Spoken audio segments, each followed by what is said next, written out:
अरे मोदी जी मेरा 6 आया।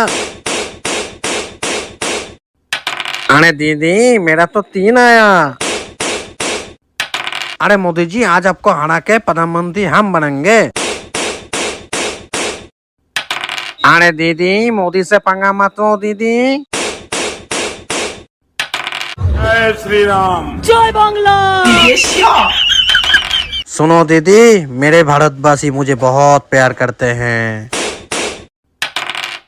अरे मोदी जी मेरा तो सिर्फ एक ही बच्चा है, आज तो मैं ही जीतूंगी। आज देखते हैं भारतवासी किसको ज्यादा प्यार करते हैं। मेरे भाइयों और बहनों क्या मैं आज सच में हार जाऊंगा? तुम लोग किसको जिताना चाहते हो, मोदी को या दीदी को? अगर तुम लोग मोदी को जिताना चाहते हो तो इस वीडियो को लाइक करके चैनल को सब्सक्राइब करो और कमेंट पे टाइप करो मोदी। और अगर तुम लोग दीदी को जिताना चाहते हो तो कमेंट पे टाइप करो दीदी। अरे दीदी देखो मेरा 6 आ गया, मैं तो जीत गया दीदी।